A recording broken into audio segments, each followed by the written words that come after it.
is the developer of the Starting Strength app, and with me today, Alex Koseri, Starting Strength coach. How's it going, boys? Going good, boy. We're supposed to have a couple of extra guests with us today. Alex Mitchell, Starting Strength coach, and maybe Rusty has threatened to come on today. So hopefully those guys will be alongside us soon. What's going on in the world of strength training, Alex? Got any nuggets for us? In the world of strength training, Brad Schoenfeld just put out a meta-analysis on if training to failure is actually worth it. I think I disagree with him on some practical grounds, but the rest of the paper was really good. If you were interested in some nerdy stuff, go look that up. But otherwise, just fucking bodybuilding, man. I'm still having to sneak into the gym at like literally 12:30 to 1 a.m. at night to get my lifts in. But otherwise, things are going well. Things are going well. Cool dude in the chat said, "Hey, Mr. Hey, cool dude. Hey, you know what? You know what I realized? Our old friend Tricky Trick. Remember Tricky Trick? Trick? He's dead now. He got married and he's dead. Well, here's the thing, right? I follow him on Instagram, and he got married. Since he got married, he hasn't shown up in the live chat at all. And then 3 weeks, probably a couple of weeks ago, this is 3 weeks after he got married, he announced that his wife has given birth.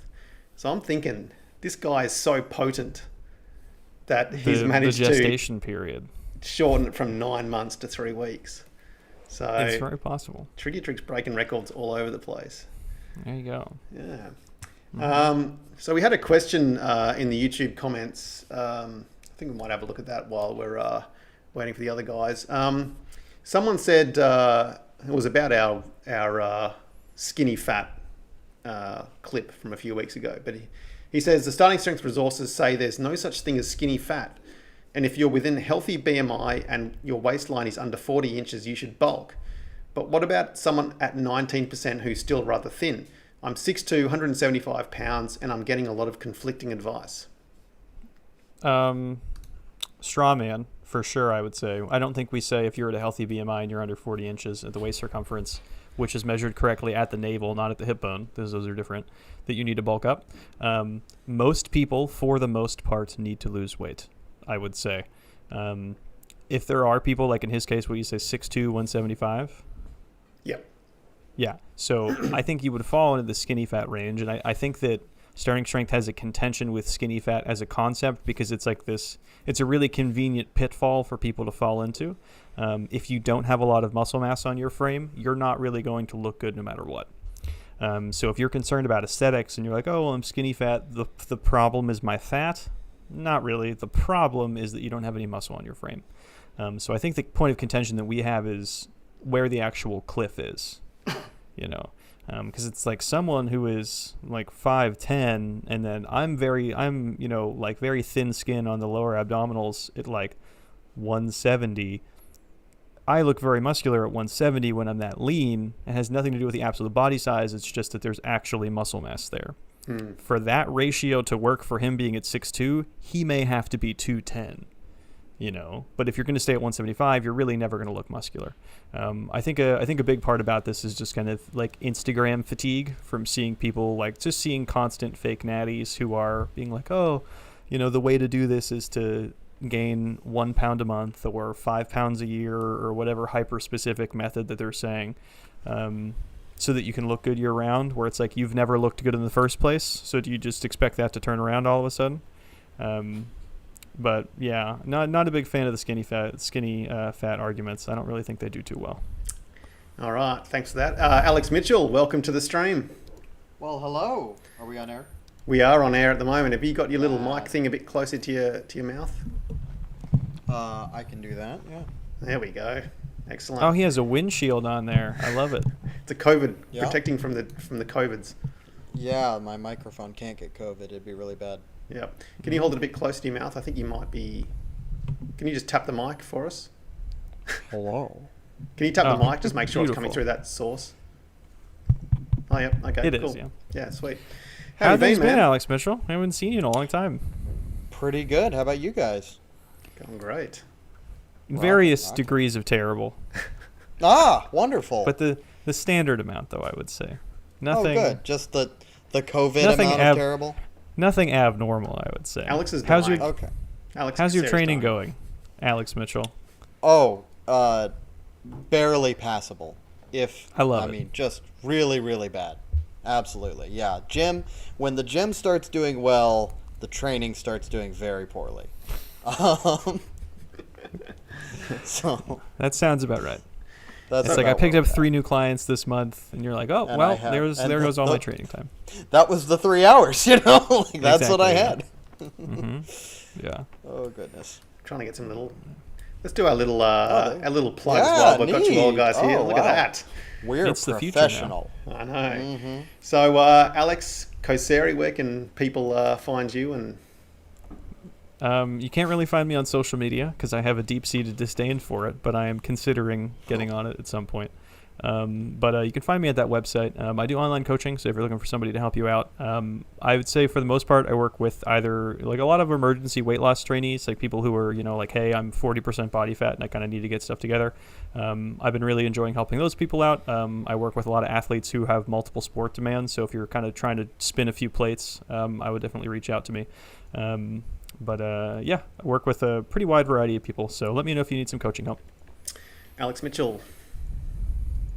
Yeah, you can find me at strongernowgym.com. I am also, I have a token presence at best on Instagram and even less on Facebook at Stronger Now Gym.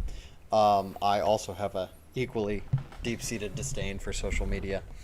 But you can find me there nonetheless. I own a gym in Sandy Springs, Georgia, City Springs of Sandy Springs, Georgia, and I work primarily with older clientele, masters athletes, and people who have issues that would preclude them going to a general global gym, cystic fibrosis, or they're recovering from cancer treatment, or whatever it may be. I work with generally that kind of clientele. And for the record, that is the coolest population to work with. It is the Oh, most it's so challenging much as a coach, fun, I dude. would say. It is. Oh, it's it so actively much fun. challenges you. Yeah.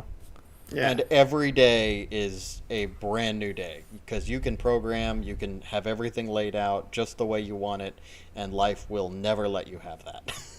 Yep. As long as you coach that population, you will never have it. I think you should change the name of your gym to Boomer Gym. I reckon that's Boomers now. BoomersNow, dude. .com. Yeah.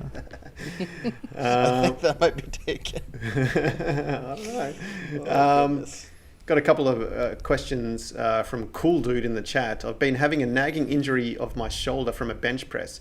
It's gotten worse and spread to my lat now. It hurts on top of my shoulder. The shoulder blade towards the middle of my back and now the side of my lat. Been seeing a chiropractor, I assume it's a chiropractor, and using a TENS unit. Don't know what that is. But it's not getting any It's better. the electrical thing. Oh, okay. a Any little- idea what I can do for this? You can stop going to a chiropractor and stop wasting your money. I would say for sure. And Going to the stop TENS using unit. a TENS unit. Yeah. Yeah. So like the research for TENS unit actually being like somewhat efficacious, and this is when I'm underlining somewhat, is like, okay, you're in an atrophy situation, you're coming out of a coma, and we need to kind of like work on some motor unit recruitment for being like, oh, okay, you haven't used your quad in, let's say, 3 weeks because you've been in a medically induced coma. Hook them up to a TENS unit. Very cool. But in like a standard training situation, there is absolutely no reason to use it. You're having a pain process. It's probably a programming thing if your form is in like a certain range of normal. So post some form checks on the Starting Strength Reddit, send them in here, reach out to Alex or even Mick, honestly. Or I think Mick Alex. could probably, You could talk to Alex. or too. yeah, you could talk to Alex. Alex Beasley, shout out. The best Starting Strength coach. Oh, Alex Beasley. I was Um, thinking of Alex Patak. We could also talk to. we He's could also pretty good. talk to Alex Patak. Yep. Have you hacked Any the of the Starting Alexes. Strength online coaching website, Alex Mitchell? Because when when I went there today and I typed in Alex into the search bar, and you are the only one that came up. I haven't even comment. bothered to get on Telling there. them. No comment. Oh, Shit, that's fine. you're outing me, dude. What the heck? Sorry, man. But yeah, cool, dude. Reach out to a coach who's familiar with kind of the pain management process. It's too individualized to give general advice outside of like change the variation of your lift, change the relative intensity or the frequency that you're lifting at, and be better. Yep. Yeah. All right. Hard Quick to add anything update. to that. quick update on the app, because I did promise I was going to show some new stuff today. Let's see if this works smoothly. But I want to show off... that's not exactly what I was expecting, but anyway.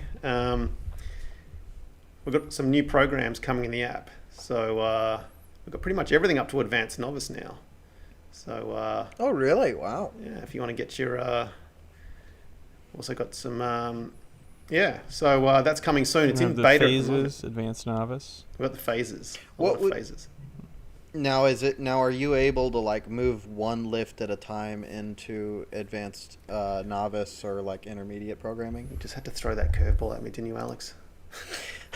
I was giving you the opportunity to say yes, we can. I was hoping. No, We we thought it don't. was a softball, but it's actually a curveball. But actually, it's a hard ball, dude. It is. Yeah, we're doing one thing at a time at the moment. The problem is, and as we found out with Strength Club, is it's incredibly complicated to make things that flexible. So Programming is complicated. yeah, it's Whoa. surprising, isn't it?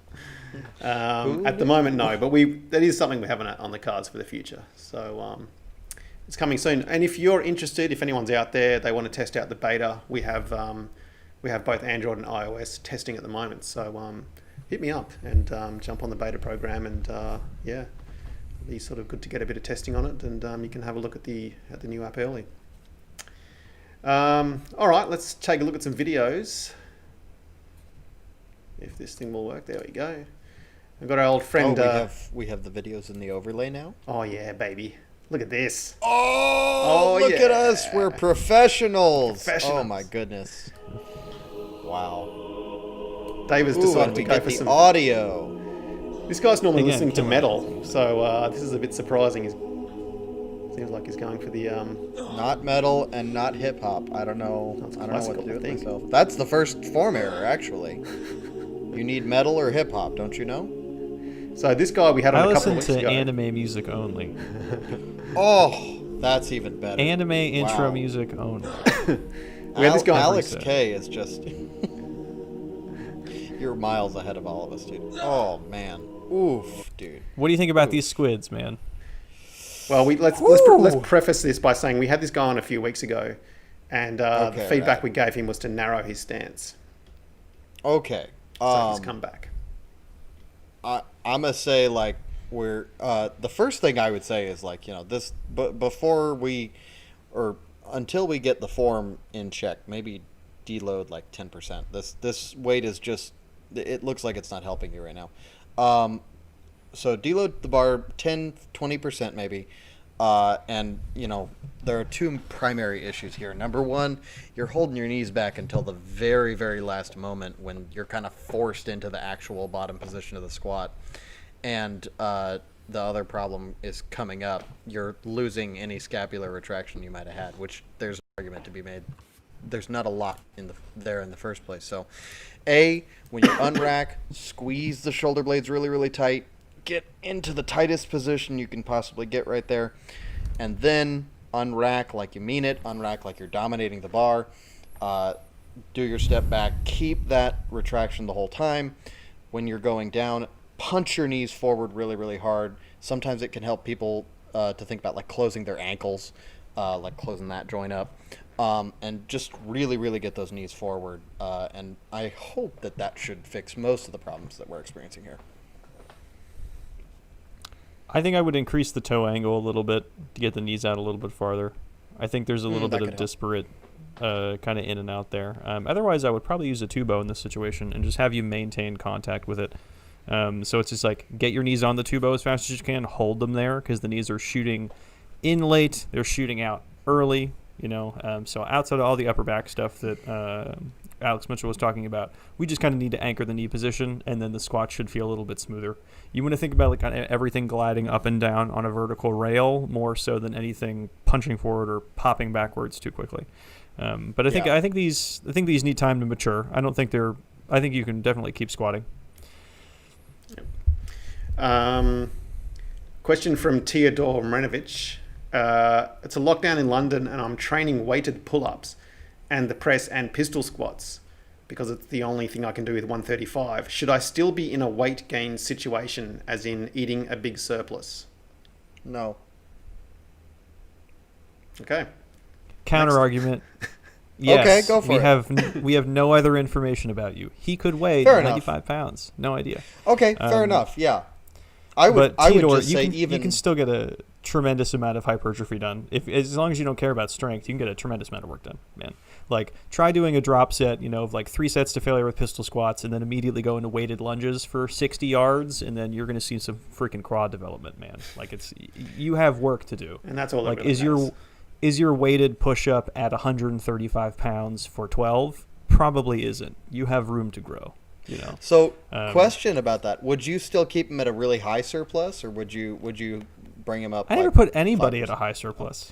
Well, that's true. That's a good point. Except, well, no, you take it if he's like 95 pounds and 6 feet tall, you put him at it. Yeah, we put him into a metabolic ward and put him on an IV immediately. I'm going to call out the fact that he's saying he does pistol squats with 135 pounds. I'm calling bullshit on that.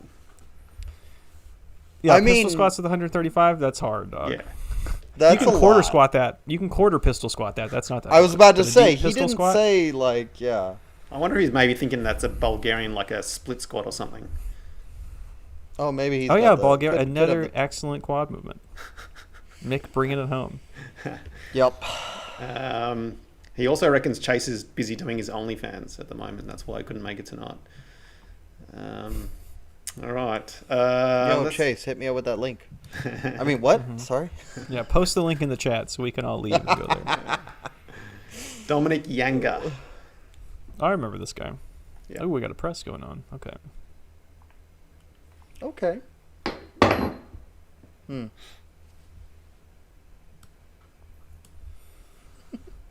Pressing in dead silence as well. Dude, I love it. Is that like a meme libertarian flag there? Because It is a no step on snake flag. best. Yes. Oh, no step on snake, dude. I love He's it. got all his bases covered.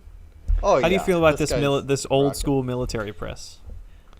Dude, I mean, if he's trying to do the military press, it looks pretty good. I would say, this is something you probably see too, Alex K. Is that like a lot of people read the starting strength book and interpret the shrug as like an independent movement that you do at the end. I want all my clients to start shrugging the minute they pass their forehead. Like, think about shrug, shrug, shrug, shrug, shrug.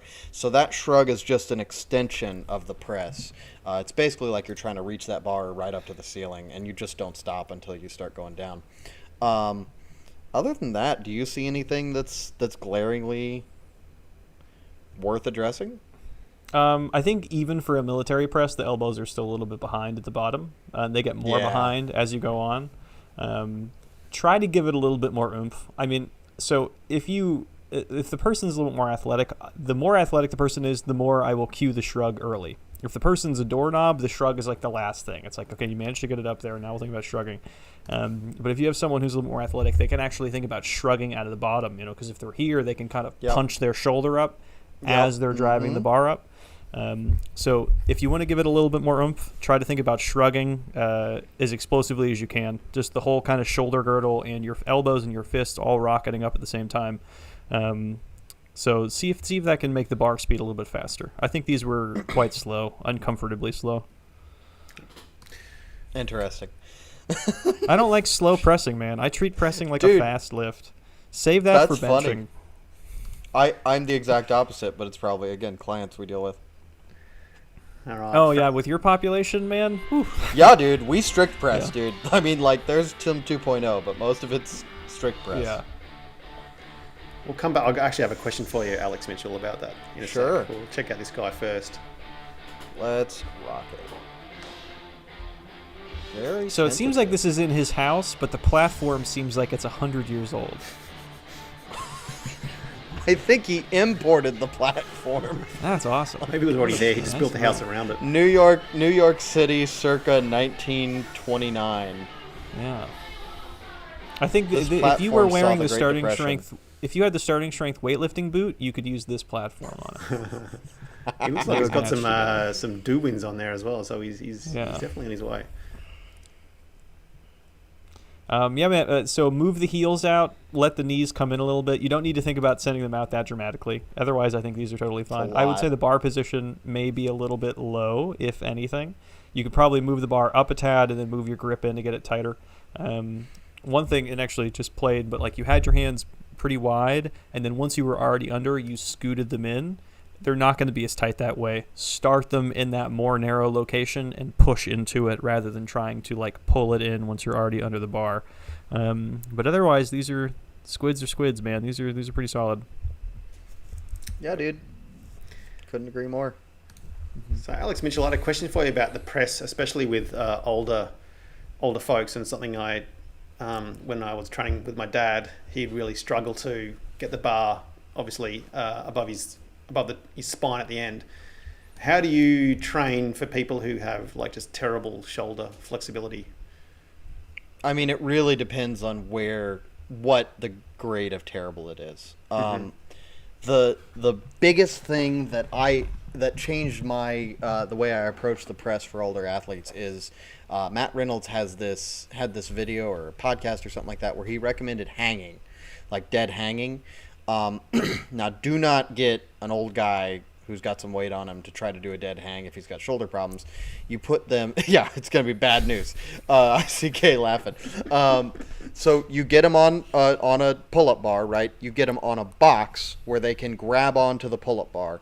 They put they keep 1 foot on the box, they put 1 foot off the box, and they grade the stress on their shoulders so that it basically just stretches that lat out, stretches the shoulder complex out, and they get more. They go from here to here to here to here, and they'll get there usually if there's not like a lot of immobility. If it hasn't been like 30 years since they put their hand over their head, they'll get there just through 30 seconds on, take 30 seconds off, 30 seconds on to that stretch.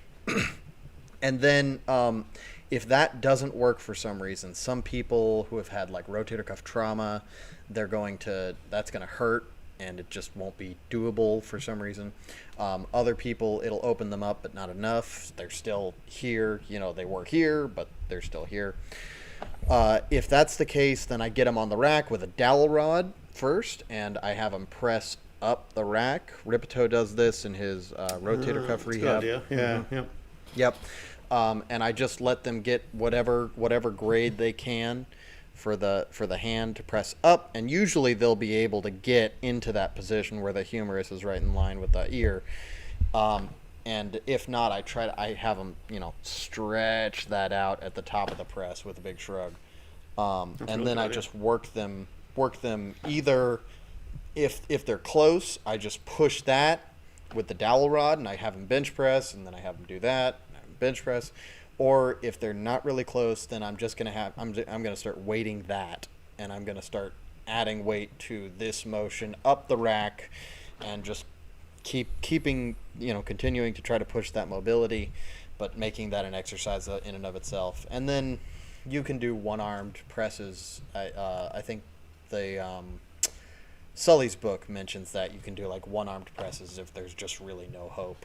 Mm-hmm. But I've never had to come to that, not yet. Okay, that's a good answer. I think the big thing, same thing with low bar in addition to the press, is just dealing with people who are very kyphotic, because it just changes. It's not even a shoulder flexibility thing. It's like that shoulder can be as flexed as it can be, as upright or as vertical as it can get, but their whole shoulder girdle is just aimed forward. Right. Right. And you're just like, yeah, I mean, the rules change a little bit. I've always just moved to a pin press after that point. So it's just like, if the kyphosis is going to have them 3 inches out in front of their shoulder, essentially, just starting it where it's going to be up, and then they can kind of finish it as straight as they can get. But you kind of have to like accept a little bit more layback there. It's tricky, man. I like the seated pin press is always my go-to. The trickiest part is when seated is good. The trickiest part is when they're very fragile anyway, and then they've also got shoulder issues, because if they're a pretty robust old guy, then they're going to be usually okay with a little bit of layback, and they're going to lock out kind of funny, but it's okay. And you can load it, and it's really not a big deal. But if they're fragile in general, or they've got low back trouble as well as shoulder trouble, that's when it really gets funky, and you got to get creative for sure. Yep. All right, thanks for that. That was really useful. Old mate Hardy. I think I got to apologise to this guy. He actually submitted his video a while back, and I think I just missed it. I'm pretty sure we've had My man's killing it on the tricep department. I think we've had this bro on a few times, to be honest. I have those same lifters too. Me and this guy are best friends now. This is just you, isn't it, Alex? What are those, Adidas? Right? Yeah, they're super cheap, and they're some of the best constructors lifted I've ever felt. But they're like in this Adidas Japan model. They have like this little Japanese guy on the tongue and like some Japanese script on the characters on the back. They're wonderful. They're like a really thick canvas material. He's got his deadlifting. Ooh. He's got his deadlifting socks on as well. I think. Well, could be any number of lifts really. Yeah, this guy definitely wins the gear department. And the calf department as well. Those are some impressive calves. That's true. Yeah. Yeah. This is the thick, solid, tight. If we remember back to the older memes. Where would you start in correcting this, Mitchell? Let me see the start again before I say. But my guess is that, yeah, his unrack's fine, I think. Wait for it. There you go. Yeah, I mean, I'm a big stickler. I think everyone could get tighter with the unrack always. Until you are coiled into a ball of muscles, I want you tighter on the unrack. I want squeeze those shoulder blades harder, pull that chest up harder. I want you super duper uncomfortable when you're unracking that, and that'll help some of this. It looks like there's a little bit of flexion in the thoracic spine when he sets up. Beyond that, I think that probably helps the fact or hinders the fact that his low back is also kind of going into flexion in the bottom. It's also the case that he's going a little low. I think it's hard to tell from this angle, but my guess is he's going a little bit too low for my standards. And so cut the depth, get tighter off the offset in the offset before you unrack the bar, and then just really really brace that trunk. And I think these could be really really good. I mean, they're already really really good. Yeah. Ditto.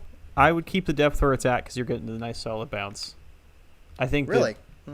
Yeah, I think if we want him to cut depth off, he's going to have to lean over more, or he's going to have to artificially create that bounce off of his quads, and that's just uncomfortable.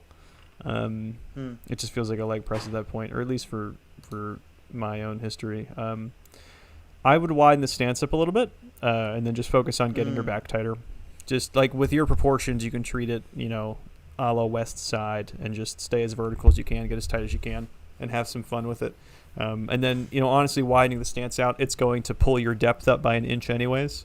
And I do think the knees are tracking outside the toes. But I think you could be a very strong squatter one day, backwards hack guy. That's for sure. Good work, Hardy. Question from Tejo Affleck. The other day, one squat rep at the bottom, there was kind of a butt wiggle to get lower. I felt like I lost lower back tightness and my knees shot forward. Is there any term for that, and is it bad? It's not bad. You didn't die. You're fine. You're okay. You're okay. Everything's gonna be okay. Yeah, famous last words. But Right, yeah, no, yeah. I think that's totally fine. I'm interested to hear what you feel like butt wiggle. Outside of just saying like, hey, brace harder. Like the challenge in the squat really isn't the standing up part, it's the staying tight enough to stand up. Because like if you let your trunk collapse, you're just not really gonna have a great time. So hold that brace, squeeze your chest up tighter, squeeze your lower back harder, and you'll notice it gets more consistent. But I think you just misgrooved a rep, man. It's not the end of the world. You'll be okay. Yep. That's what it sounds like to me. Yeah. Mm-hmm. Ben Bushman, if I press double layback style, should I do a stricter version on my light volume days? Currently on HLM, alternating press and bench. Ooh, I love this question. Kay, what do you think? I think the question is gross. Really? I don't think you should be alternating pressing and benching because then your frequency is too low, and your frequency is too low, especially if you're already doing a double layback. Oh wait, hold on. He's Did in I the intermediate. misunderstand? Yeah, so I think what he's saying is that he's alternating between pressing and benching HLM style. So he's doing the LP like 1.5 times frequency per week. So like 1 week he's doing 2 benches and 1 press. The other week he's doing 2 presses. I and 1 thought bench. he was asking. So he's not asking about strict press versus layback press, like doing strict press on his hypertrophy. Oh, he is. I'm just going on a separate programming tangent because I think that he is. Gotcha. Because I think he's doing something you think else he's worse. making. Yeah. Okay, I see what you're going. Go for Yeah, it. so like I would say the low-hanging fruit here is that you need to be both benching and pressing together in the same week more frequently. So it's like you can still be doing bench 2 times a week and press 2 times a week on an HLM style format, even if it's still 3 days. That's way more important than figuring out if you want to alternate between strict press and double layback press. 100%. If you already have that sorted out, it really depends. If you're very athletic and you don't need a lot of technical practice on your double layback, do strict press because the fatigue cost is going to be lower. Arguably, you're working those targeted muscles directly more. If you are an unathletic doorknob and you need that technical practice frequency, do double layback every time. Yeah, and then you would wonder like, why are you doing double layback, right? Unless, I guess, Even more important questions. What the hell are you doing Yeah. in the first place? Yeah, right. Okay. Mark 1331. Oh, my man.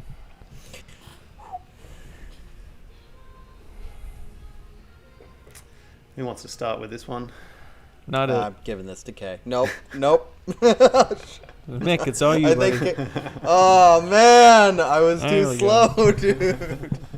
Okay. Look. What's this guy's name? Mark. Hey, Mark. I'd probably go and watch the how to squat videos on Starting Strength Com. I think there's just way too much stuff. I think there's just way too much stuff in your setup that you need to kind of understand before you get under the bar. And I think watching that video would be really helpful for you. So, I don't think there's much we can really do with this. Go watch that video, do the setup as they prescribe, then send us another video and we'll take a look at it. Yeah, I One always thing hate that doing the read the book thing, but just, definitely watch the video and you'll get a lot from that there. Yeah, the modern read the book is watch the video. That's true. It's also like 5 minutes versus read the book was like 35. I think just the biggest thing for this guy to understand is just getting into that bottom position, which they talk about with the that squat stretch. I think once that's probably the very first thing he needs to sort of look at, and then you can start thinking about the bar position and all that sort of thing. So my favorite video for this is Bo Bryant from Westminster. It's squat training the elderly. If you are dealing with someone who has no conceptual basis for what depth is and what getting deep in a squat is, start with that one. So it's like you're starting sitting. Okay, you're opening the legs up, you're opening the groin up. You'll figure out where depth is from there, and then you work your way up. If that takes 4 sessions, that's totally fine. Okay, training is a very long process. If it takes 8 sessions, that's fine. You can keep deadlifting, keep leg pressing, doing other things at the same time. You don't need to jump straight into the barbell squat. Sometimes it's too advanced for people, sometimes it's not. But I would start with that video, Squat Training the Elderly, on the Starting Strength YouTube channel, and then walk through that process. Yep. And definitely hit us up with another video, Mark. For sure. We'll definitely help you out, man. So keep plugging away at it. Just chuck another video on. We've got a few more comments, but Mel Sitnick. Actually, no, Mel's up next. We've got Matt Hulse next. But Mel, your video's coming up if you're watching. I'm not sure how much we're going to see in this video. A lot of plate action. He's got a lot of plates. Bar position is good. Yeah. I mean, his sweatpants are great for seeing how deep he's going as well. Yeah, I love the line sweatpants, dude. They're wonderful. Although it can actually switch you up more than it helps sometimes. Yeah. That's why you just have everybody squat their underwear. You can see the crease of the hip exactly. very precisely. We had a guy like that. I'm not the only one, dude. Did you really? Yeah, we did. Well, they were short and they were skin tight. And, it was pretty hot. It got pretty hot. Are you allowed to show that on the podcast? We had to change the rating. We had to change the rating of this video. Slow the descent down. Get on your heels. Straighten your wrists. Drive your hips up. I think these are totally fine, though. You could add a ton of weight to these. These are warm-up sets for you, man. Yeah, for sure. Okay.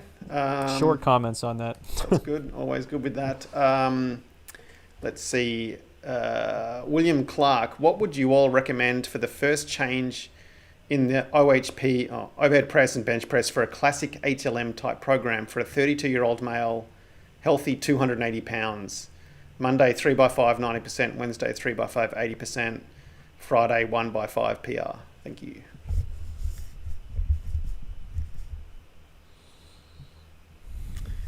Can you say that again? What do you think, Mitchell?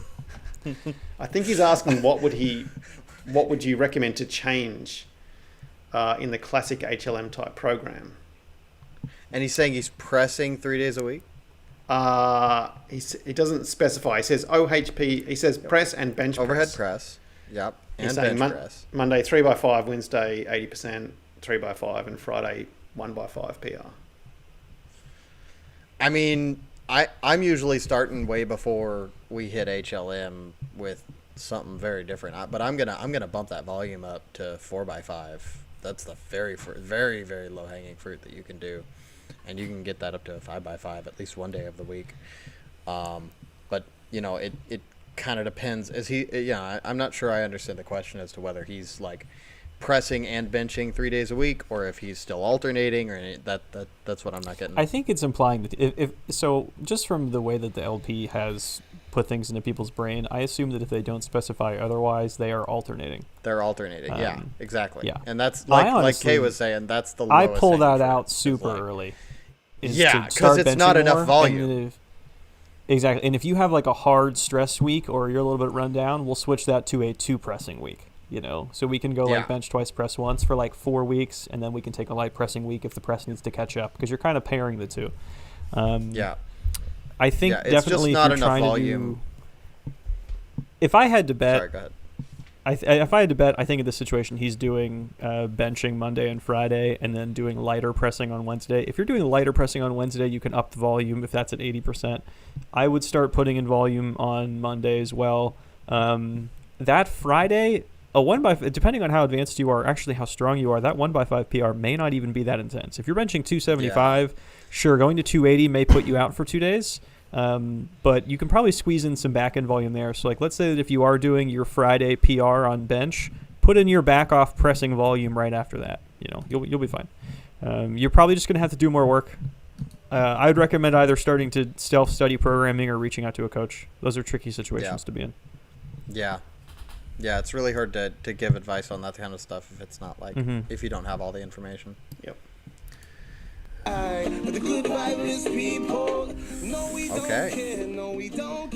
Normally Mel has the audio books of Mark Rippertoe playing when she's Oh, right. when she's lifting. So this is a bit of a change up for Mel. She's got a bit of This reggae is not going. Mark Rippertoe. No. This is his trumpet band, actually. He's in the background. Oh, it is Mark Rippertoe, of course. Yeah. How could I? Yeah, Mark Rippertoe on trumpet. How could I not? Yeah, recognize big reggae fan. Oh, man. Rip.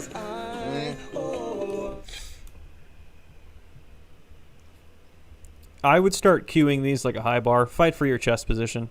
Like these are For heavy sure. for you, definitely. You don't want to let your chest fall that far behind. Think shoulders up into the bar. Think standing up directly under the bar. Don't think about driving your head backwards or unfolding with your chest, but I would start pacing the chest a little bit more aggressively. Yeah. Yeah, the knees are a little slow too. I'm always a big stickler on that. I want you to get those knees really, really forward a little earlier. But again, like Kay said, it's really heavy for you, so fight for your chest.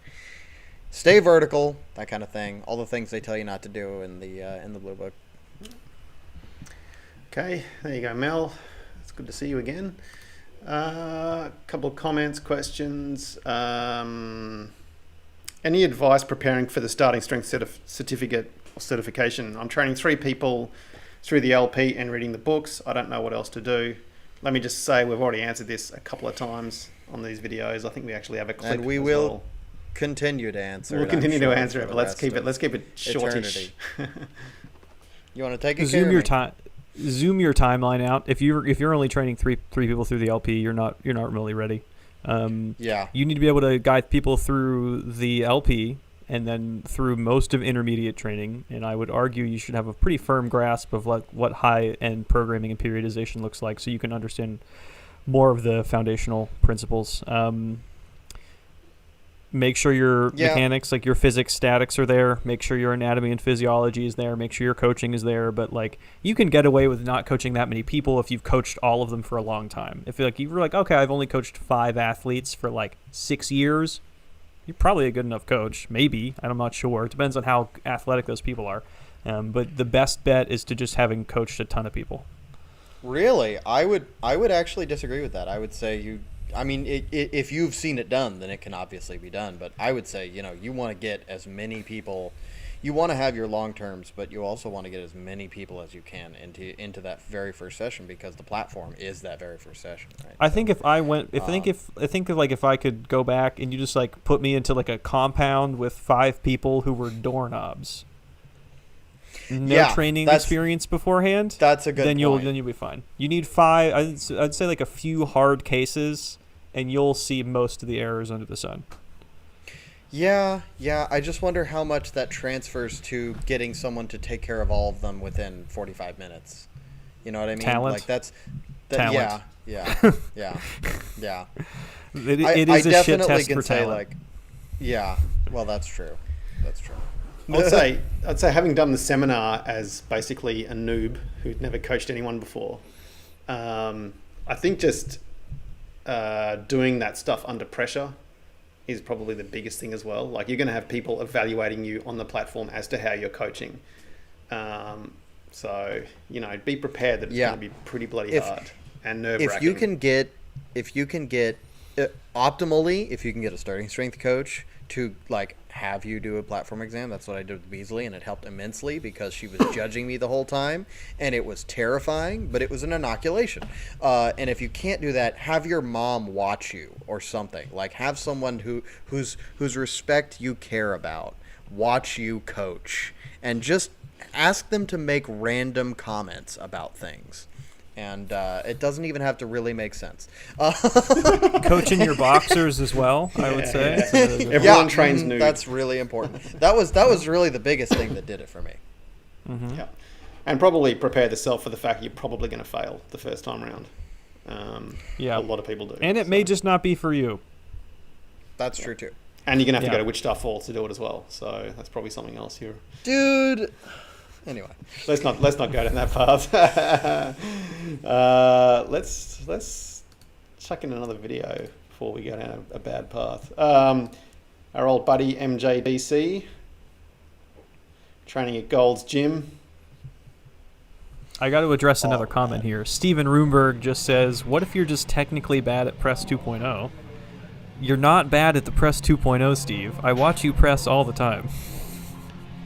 I have lost focus because very few people who are actually just bad at 2.0 and aren't just you needed to be coached in it.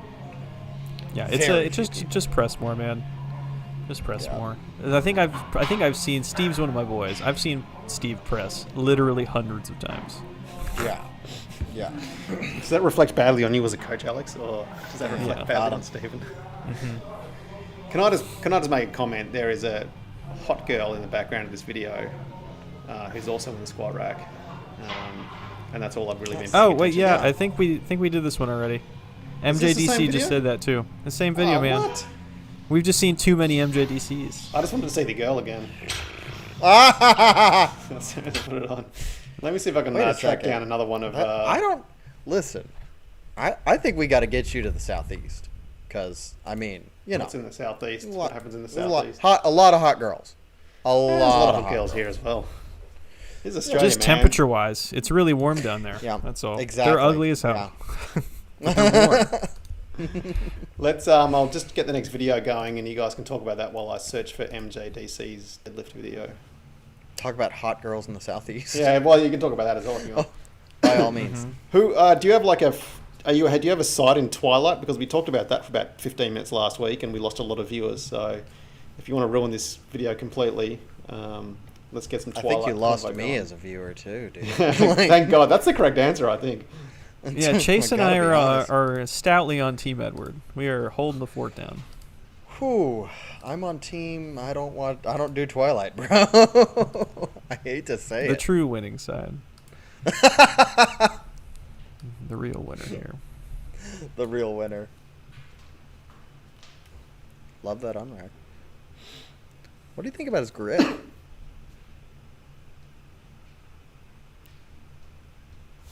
I don't think it's the bottleneck for the squat. I think the bar is a little bit too low, if I had to bet. Yeah, Yeah. Squat shoes would help you out here a lot, man. for sure. I think if you didn't consciously change anything and put on some 3/4 inch heel squat shoes, you'd be right at depth and you'd be fine. It'd be like 90% there, yeah. I would lean over a little bit more and then make sure you're thinking about hip drive. You're still driving these through your chest. We want to see your back angle get a little bit more horizontal. So when you're at the bottom, pretend you're just paused there. The back of your belt or the tag on your pants needs to rise up to the ceiling, and your back angle is going to get a little bit more horizontal. Just a brief moment. That's totally fine. That's what we want. Don't think about driving your chest upon these. Basically the opposite of Melanie's from a few minutes ago.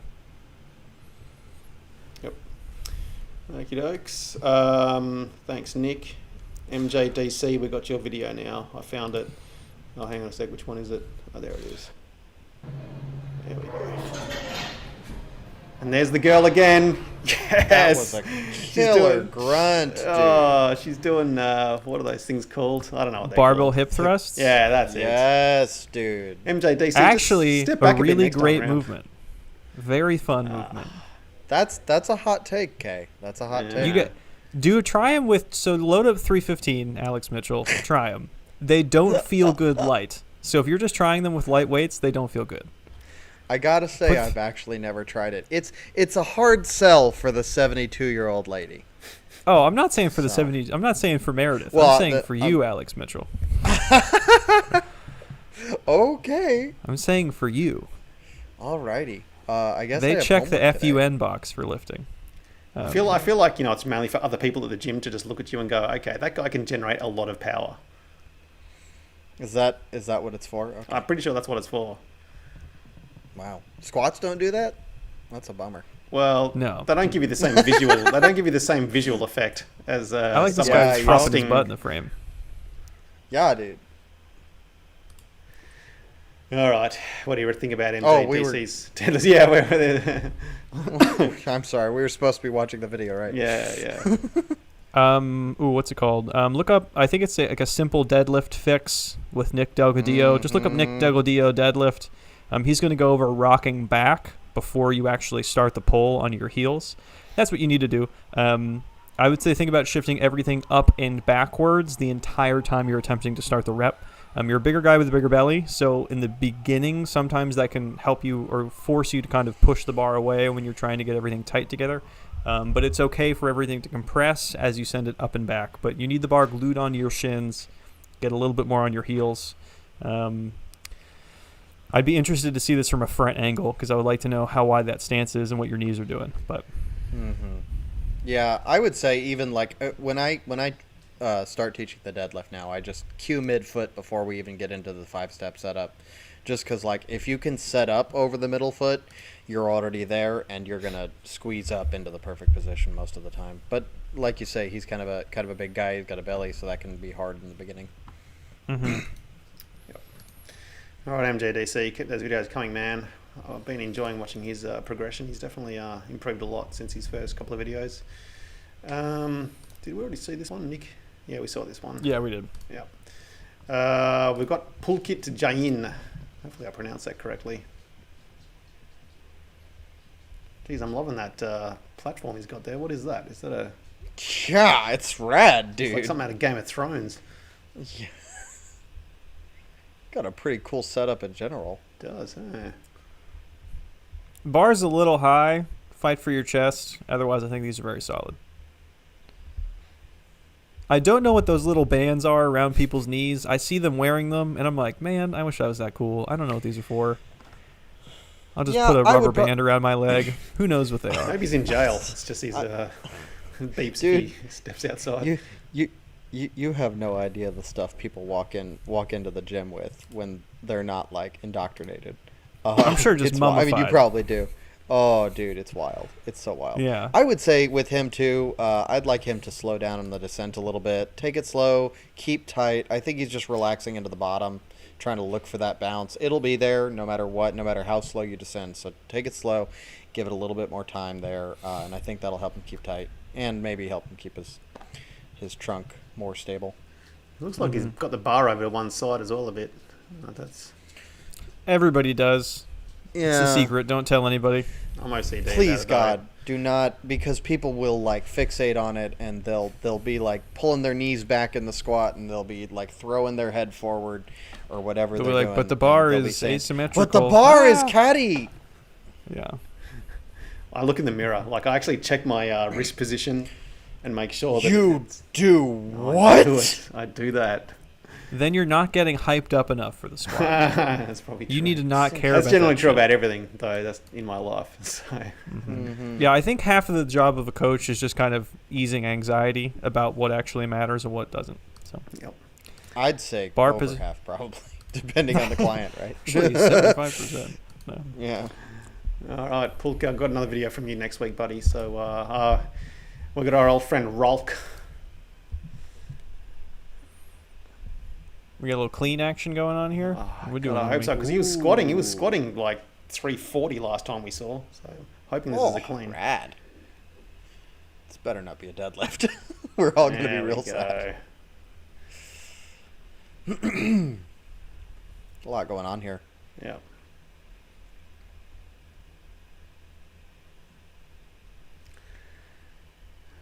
Yeah, get some popcorn, get some coffee. I don't know, get some snacks, and then just power clean Starting Strength YouTube channel. There are like 3 separate 30-minute videos that you'll be able to glean a lot from. To start, He did a squat clean. Yeah. yeah, he's. What if he just popped into like a 10 out of 10 amazing squat jerk, and we're like, hey, we don't know That what would to be say. so great. This was truly amazing. I can only hope. But yeah, I would definitely spend an afternoon and watch those videos. I think that you are There's a athletic enough that lot. you'll be able to figure out most of the things here. But at the bottom, you need to be in the correct deadlift setup. So I would be I'd be interested to see what your deadlift is like. You may need to sort that out first. But the short notes is that the stance needs to get more narrow, the chest needs to be squeezed up, your face needs to be pointed basically straight ahead at the wall in front of you, and you kind of need to pull the bar off the ground correctly. Once you're doing that, the actual clean should probably be pretty easy for you. Yeah. These look kind of wonky, but they're not actually too far. Yeah. Mm-hmm. He's got the catch position, and the jump in the catch position isn't that bad, actually. It's amazing. Like you say, he's probably pretty athletic. Yeah, his dude's pretty strong.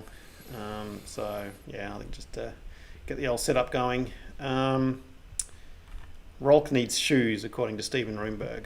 So, I think we're all Mail him agree with some that. shoes, Steve. Yeah, Stevie. We'll start a charity foundation, a non-profit for tax write-offs to give people lifting shoes.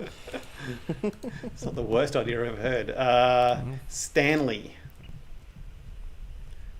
Jeez, where is this guy? Hell yeah, man. Ooh. Okay, there's a lot. I think we might be saying ditto last comments here. All right, you don't need pads under you or around you because you are already outside. You're not going to hurt the Yes. parking lot. You'll be fine. Correct. And especially if they're 2x2 pads and you're doing a power clean, Yeah. because as you can see, it's really not helping you at all. This appears to be some sort of community gym that a couple of guys have set up in response to all the lockdowns. That's might be the coolest thing I've ever seen. There's a whole bunch of In dudes that case, there. you shouldn't be power cleaning. You should be doing bodybuilding only. I would say. If you're doing a fight against the man. That might be the case either way with this kid. I mean, I don't know how old he is. Forgive me if I call you a kid, but yeah, it looks like we have some serious weight to gain. Call Alex K and he can get you going. What's your the go-to oil that you normally sort of lather yourself up in before you do some pose ops? What's the go-to? I have natural warm cinnamon skin, so I just need a light coating of sweat.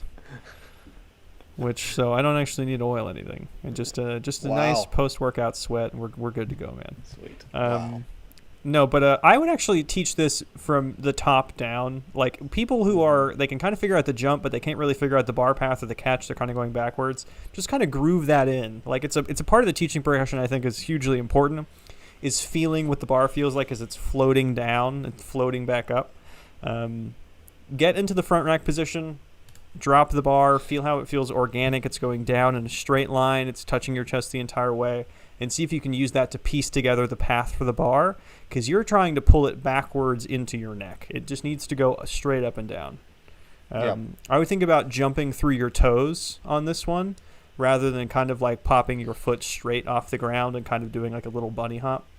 I don't think these are... I think you should keep working on these. I think there are some people when you watch them power clean, you're like, please never power clean again. But I think you'll... No, this guy's got it. Yeah. It's also going to just help when you're not on an uneven surface when you're jumping out. Like that's going to make it really, really hard to execute it correctly, even if you're doing everything else right. Mm-hmm. Is it just me, or is there like a sniper like about to shoot this guy? There's like a laser pointer on the ground there. Maybe a Like, really bad. is this what they've resorted to with the lockdowns? Like, oh no, we can't have this. We're going to take a few people out. That'll teach them a lesson for lifting outside. That'll teach them. Yeah. All right, Stanley. Thanks for the video, man. What we got next? Oh, Tejo, our old buddy Tejo, his latest video. This guy in Mexico, I can't remember. He was Central America. It's Mexico. Yeah. Beautiful. Oh, he's Paraguay. Paraguay, that's it. Ooh. Yep. I'll say close enough again visit? just to trigger him. He got upset with me last time. If you pay my fare, I will come coach you for free. There you go, Tejo. For a week. Sometime in, before May 9th, actually. He's got a decent barbecue set up behind him by the looks of it as well.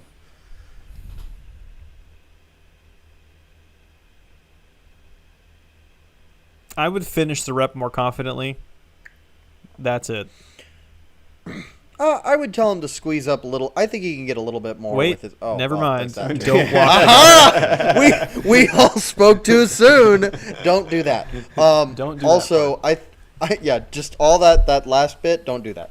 But I think that at the bottom he could find a little more tension, a little more extension in the spine if he squeezed up a little longer. But yeah, absolutely, finish more confidently, and that's these look really good. These look really, really good. There's always got to be something though. Thanks for throwing that curveball in of taking the deadlift block at the top. Yeah, we were about to say like shit next. We were like, hey, great job, man. Never mind. Mm-hmm. Screwed it up. Never mind. Yep. I think Tejo's some sort of Finnish drug lord. He's just living in Mexico now. He's very Hey man. Oh. Let us know, Tejo. Yeah, dude. Hook us up. Let us know what your occupation is. Yes. Maybe he really will fly me out to Paraguay. Yeah, maybe he will. Thomas Stavel. I've had this guy on a couple of times. Are those chinos? No, they're those are sweatpants. sweats. Like work sweats? He just wears them well. You well. can never tell these days. He wears them. Yeah.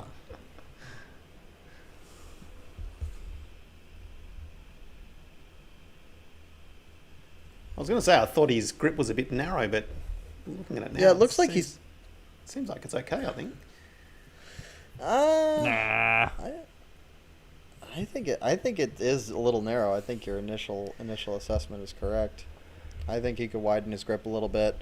I think he's also running away from the bar, which is something that's super duper common when people are starting to bench. I don't know, and I can't tell if he's looking at the bar, but he's definitely like retracting his chest a little bit as the bar gets close. You want to reach your chest up, almost like your chest is responsible for that last 10% of the contact between the two. And then other than that, these are pretty good. I think those two things might fix everything. Widen the stance too. Bring the heels a little closer in to the butt. I would move the grip out and move the touch point up. Yep. I think these are too narrow for my liking. Yeah. Yeah. I completely agree. I really like the way that you phrased that about having the chest be responsible for that last portion of it. Because what you'll see is that it's easier once the arms are extended to kind of squeeze your chest up a little bit more. So people will start by having their chest like nice and inflated, and then as the bar is coming down, they'll kind of roll everything with it, and then have that be farther away. So. Yep. David Garcia said leg drive, ? With regards to that bench. Let it mature more. You don't need to actively worry about a kick at 135. Yeah. Yeah. Tejo from before said, thanks guys, and nah, my wife is Mexican, work for the legal family business. All right. I believe Tejo. Am extremely suspicious. Legal was in brackets, now. by the way. Yeah. Parentheses, legal family business. Yeah. I definitely think he's a drug lord now. Hopefully he's a lawyer for a crime family, exactly, which is the best place to there be. There you go. That's exactly right. Teodor Marinovic, does pecking the one-eyed snake up to 3 times a day affect your workouts or muscle growth? Asking the important. It probably affects your workout. You could be using that time productively. Yeah. More curls. Yeah, go make some meals for yourself. Whenever you get the urge, do bicep curls. Go train again. Yeah. Yeah. I have dumbbells in every room in my house, specifically for this reason. Man makers, I don't care. Just whenever you get the urge to do something until you're worn out. Yep. Yeah. Mm-hmm. Like I said, up to 3 times a day. Like that's it. It's never more than 3. Up to. Yep. That's just impolite after a certain point. Yeah, after a certain point, it would be egregious. Quarantine does weird things to us, you know. That's true. So, Alex, what were those Adidas shoes specifically called? Another question. Let me find it. You guys move on. I'll find it for you. All right. Actually, out of questions and videos. Oh, no. It's over. How's things in Georgia? Any more old guy questions? Yeah, old people, volume. What do? Wow, just throw that at me. That's really good. Yeah, I love it. See you guys in 45 So the minutes. shoe is called the that's Adidas mean. Powerlift 4 Tokyo. So if you just look up Adidas Powerlift 4 Tokyo, they're great. They're literally $80 right now. I'm considering buying like 3 more pairs just so that I never have to worry about it again. They look so cool. I just want to wear them out and about. Like I don't actually want to use them for lifting. I love putting them on. Just at home, just the slippers. Your inside shoes. Yeah. Mm-hmm. Yeah. But yeah, I'm I would say definitely here's a good question for you, Alex Mitchell. What is your working priority with someone whenever you realize that you aren't going to be able to push absolute top end strength very well?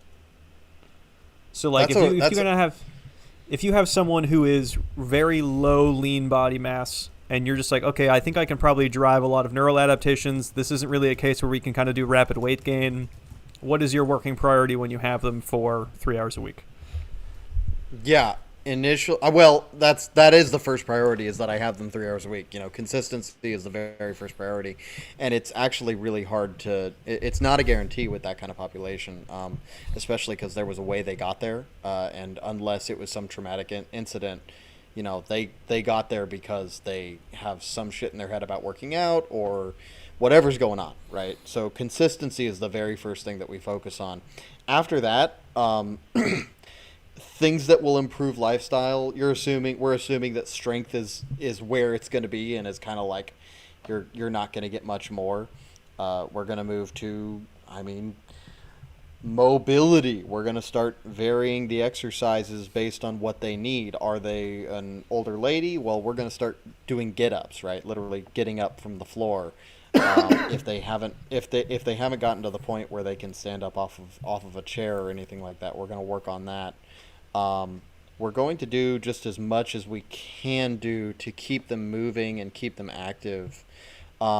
Actually, a really good two good examples of this. I've got one lady who is 75, has no left shoulder, and is